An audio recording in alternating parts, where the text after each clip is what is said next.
السلام علیکم ورحمۃ اللہ وبرکاتہ۔ نحمده ونصلي على رسوله الكريم، اما بعد فاعوذ باللہ من الشیطان الرجیم، بسم اللہ الرحمن الرحیم۔ آج ہم 15ویں پارے کا خلاصہ پڑھیں گے۔ 15ویں پارے کی ابتدا سورہ بنی اسرائیل سے ہوتی ہے۔ اس سورت کے آغاز میں حضور صلی اللہ علیہ وسلم کو مسجد حرام سے بیت المقدس تک لے جانے کا بیان کیا گیا، جو واقعہ معراج سے متعلق ہے۔ پھر بنی اسرائیل کے عروج و زوال کے بارے میں بتایا گیا، اللہ تعالیٰ کے وعدوں کا بیان ہے۔ پھر قرآن پاک کی تعریف بیان کی گئی ہے۔ اس کے بعد دوسرے رکوع میں آخرت میں حساب کتاب کا جو عمل ہوگا اس کا بیان ہے، اور فرمایا کہ ہر شخص کا نام اعمال اس کے سامنے ہوگا، اور اسے کہا جائے گا کہ اقرأ کتابک کفی بنفسک اليوم علیک حسیبا، تم اعمال نامہ خود پڑھو، تم خود ہی اپنے محاسبے کے لیے کافی ہو۔ پھر اس کے بعد فرمایا کہ کسی بستی پر اللہ تعالیٰ کا عذاب نازل ہوتا ہے تو وہاں کے لوگ نافرمانیاں شروع کر دیتے ہیں اور عذاب کے مستحق بن جاتے ہیں۔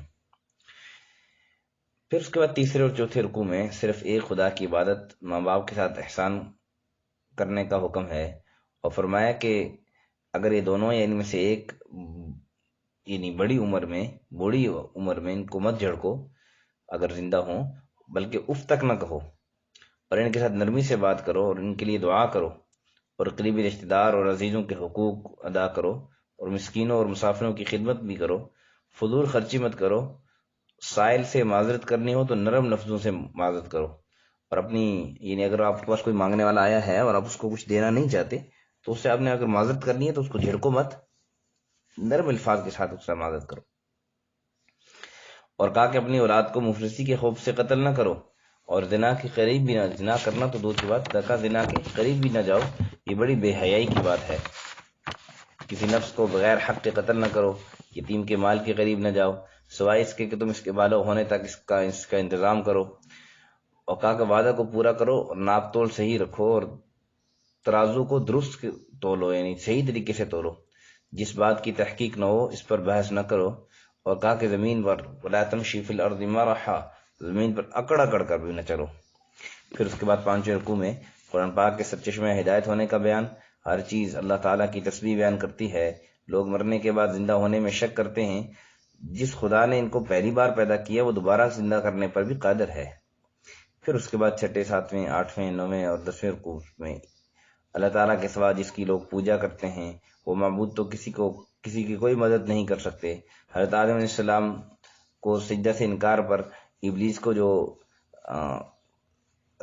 سراندہ درگاہ کیا گیا، درگاہ سے باہر نکالا گیا، اور وہ بندوں کو گمراہی کی طرف لے جاتا ہے، اس کا بیان ہے، لیکن اللہ کے بندوں پر اس کا بس نہیں چلتا۔ پھر انسانوں پر جو نعمتیں نازل ہوتی ہیں ان کا بیان، پھر کہا گیا کہ حشر میں جس کا نائب اعمال اس کے دانے ہاتھ میں دیا جائے گا ان لوگوں کو کوئی نقصان نہیں ہوگا۔ جو دنیا میں ہدایت سے خالی رہے وہ وہاں بھی، ومن کان فی ہذہ اعمی فہو فی الآخرۃ اعمی، دنیا میں اندھے رہے وہاں بھی اندھے ہی رہیں گے۔ کفار کے رویے کی طرف جھکنے کی سزا بہت سخت ہے۔ پھر نماز کے اوقات کا بیان کیا گیا، حضور صلی اللہ علیہ وسلم کو تہجد کا حکم دیا گیا۔ باطل جو ہے وہ حق کے سامنے نہیں ٹھہر سکتا، اس بات کا بیان ہے۔ اور پھر قرآن مومنوں کے لیے شفا اور رحمت کا موجب ہے، اور اگر تمام لوگ بھی جمع ہو کر قرآن جیسا کلام لانے کی کوشش کریں تو اپنی کوشش میں ہرگز کامیاب نہیں ہو سکتے۔ پھر کفار کی جو فضول ضدیں ہیں ان کا بیان ہے۔ پھر اس کے بعد 11ویں اور 12ویں رکوع میں کفار رسالت کے بارے میں جو شک میں مبتلا ہیں اس کا تذکرہ ہے، کہا کہ لیکن اللہ تعالیٰ کی شہادت ہی کافی ہے۔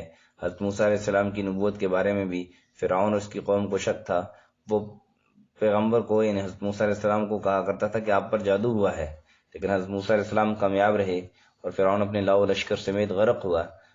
آپ صلی اللہ علیہ وسلم کفار سے کہہ دیجئے کہ قرآن پاک پر ایمان لائیں یا نہ لائیں یہ برابر ہے، قل آمنوا او لا تؤمنوا۔ مومن لوگ تو آیات سن کر خشوع و خضوع کے ساتھ اللہ کی عبادت کرتے ہیں، اور اللہ تعالیٰ کے وحدہ لا شریک ہونے کا اعلان کیا گیا۔ سورت کے آخر میں اللہ تعالیٰ کی حمد بیان کی گئی۔ پھر اس کے بعد سورہ کہف شروع ہوتی ہے، اور سورہ کہف کی ابتدا جو ہے وہ 15ویں پارے کے 13ویں رکوع سے ہوتی ہے۔ تو 15ویں پارے کے 13ویں، 14ویں اور 15ویں رکوع میں یعنی سورہ کہف کے پہلی 3 رکوع میں بسم اللہ کے ساتھ یعنی سورہ کا آغاز ہوا، اللہ تعالیٰ کی حمد بیان کی گئی، اور اس نے رسول کریم صلی اللہ علیہ وسلم پر جو قرآن نازل کیا اس کا تذکرہ ہے۔ زمین کی تمام اشیاء اس لیے باعث رونق بنائی گئیں کہ دیکھا جائے کہ کون نیک کام کرتا ہے اور وہ کون بھٹک گیا ہے۔ اس کے بعد اصحاب کہف کی داستان بیان کی گئی۔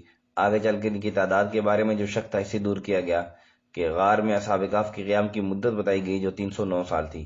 آخر میں کفار کو عذاب جہنم اور اللہ کے جو بندے ہیں ایمان والے ہیں ان کو بے شمار انعامات کی خبر دی گئی ہے۔ پھر دو شخصوں کی کہانی ہے جن کے بہت عمدہ باغ تھے 17ویں رکوع میں۔ ایک مال کی فراوانی پر اترانے لگا اور اسے غیر فانی سمجھنے لگا، دوسرے نے اسے اللہ تعالیٰ کی نعمتوں کو یاد کرنے کے لیے کہا اور اسی کا شکر ادا کرنے کے لیے کہا، مشورہ دیا اس کا۔ اس غرور کی بنا پر پہلا شخص کو نقصان میں مبتلا کر دیا گیا۔ صرف اللہ ہی نبی کی مدد کر سکتا ہے، اللہ کا ثواب ہی اچھا ثواب ہے۔ اور اس کے بعد پھر 18ویں رکوع میں مال و اولاد دنیا کی زینت ہے، لیکن نیک اعمال اللہ تعالیٰ کے نزدیک نیک اعمال کے بہت درجے ہیں۔ حشر کے روز مجرم اپنے نام اعمال کو دیکھ کر گھبرائیں گے کہ اس میں تو ہر کوئی یقولون یا ویلتنا ما لہذا الکتاب لا یغادر صغیرۃ ولا کبیرۃ الا احصاها، ہر چھوٹی بڑی بات لکھی ہوئی ہے۔ یہ لوگ نام اعمال ہر وہ عمل پائیں گے جنہوں نے کیا ہوگا، اور کہا کہ ولا یظلم ربک احدا، اللہ کسی پر ظلم نہیں کرتا۔ پھر اس کے بعد 19ویں اور 20ویں رکوع میں نیک رستہ کو چھوڑ کر شیطان کی پیروی کرنے والے قیامت کے دن بہت دکھ میں ہوں گے۔ رسول صلی اللہ علیہ وسلم تو اس لیے بھیجے گئے ہیں کہ مومنوں کو بشارت دیں اور کفار کو عذاب سے ڈرائیں، لیکن کفار فضول جھگڑے میں پڑے ہوئے جھگڑے پیدا کر رہے ہیں اور اللہ تعالیٰ کے احکامات کا مذاق اڑاتے ہیں۔ چونکہ اللہ تعالیٰ بہت رحیم ہے اس لیے ان پر فوری گرفت نہیں ہوتی، لیکن آخر کار ان کو سزا میں مبتلا کر دیا جائے گا۔ پھر 21ویں رکوع میں حضرت موسیٰ علیہ السلام کے ایک سبق آموز واقعے کے بیان شروع ہوا۔ وہ اپنے خادم کے ساتھ اللہ تعالیٰ کے ایک بندے کی ملاقات کے لیے نکلے۔